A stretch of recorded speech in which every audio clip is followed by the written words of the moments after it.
Today we're going to talk about factoring trinomials. So trinomial just means something with three terms, like tri would mean tricycle. So we've got stuff with three terms that we're going to break down into its component factors for today. Now we know that factoring and distribution are really closely related. And that relation is easy to see here when we have distribution like this, where I have a single term that I'm going to distribute in, and we end up with something like 3x plus 15. And then earlier this week we talked about factoring by pulling out a GCF, which we can see here 3 and 15 both have a greatest common factor of 3, which we could then factor out of each term, leaving me with x plus 5. That relationship is a little trickier to see when we have something like this. So we know how to distribute something like this. X times negative 4, 2 times x, 2 times negative 4, and we could combine like terms there. And when we do that, we get this expression. But from this expression, it's probably a little trickier to see how we would get back to those factors. So that's what we're going to talk about today. When we factor trinomials, that means we have something in this format. Ax squared plus bx plus c. So something like what we have here. In this case, our a would be a 1, our b would be negative 2, and our c would be negative 8. That b term came from combining like terms. So if I went through and did my distribution up here, I would have x squared minus 4x plus 2x minus 8. If I combine my like terms, we would get x squared minus 2x minus 8.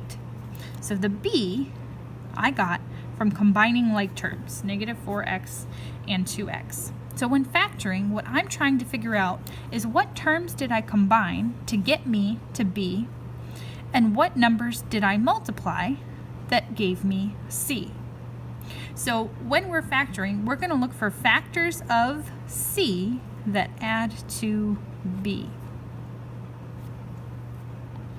So if we take a look at our first set of example problems, notice that all of our a values, all of our what's called leading coefficients are 1. So when that's the case, all we have to concern ourselves with are factors of c that add to b.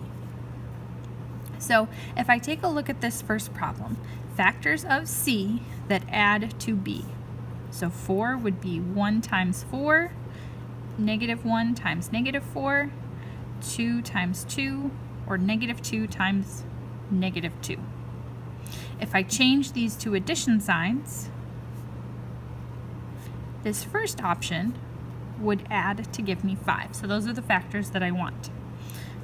So this expression would factor into x plus 1 times x plus 4. I want an x at the front of each factor so I can multiply to get x squared. When I distribute, I would get 4x and 1x, which I would add to get that 5x that we see in our expression, and then 1 times 4 would give me 4. Anytime you're factoring, you can always check your work by distributing. You should get back your original problem. If I look at my second problem, same idea. I want factors of 40 that add to 13. So if I'm not sure, if I don't see them right off the bat, I can always make a list. So 1 times 40, 2 times 20, 3 is not a factor of 40, 4 times 10, 5 times 8. Also the negatives of all of these, but positive 5 times positive 8 are the ones that I want. So we would have x plus 5 times x plus 8. If I take a look at question 3, factors of 12, that would add to negative 8. Since I want a negative here, that's a clue that I'm going to be looking at negative factors of 12. And for this one, I know I'm going to want negative 2 times negative 6. Negative times a negative gives me that positive 12. If I were to add these, though, I would get negative 8. So x minus 2 times x minus 6. For problem number 3 here, factors of negative 80, that would add to positive 2. Since I have a negative this time, I know one of my factors is positive and one of them is negative. I'm trying to get them to add to a positive 2. So 1 and 80, probably not going to get me to 2. 2 and 40, 80 is not divisible by 3. 4 and 20, 5 times 5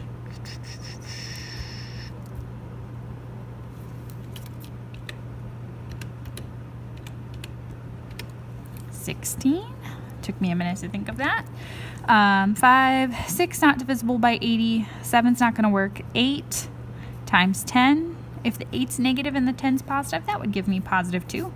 So my factors here would be x minus 8 times x plus 10, since the 8 was negative and the 10 was positive. To finish up the last of our first examples here, for question 5, my power here is a fourth. For everything else that we've looked at so far, we've had an x squared or a c squared. Here we have a fourth power.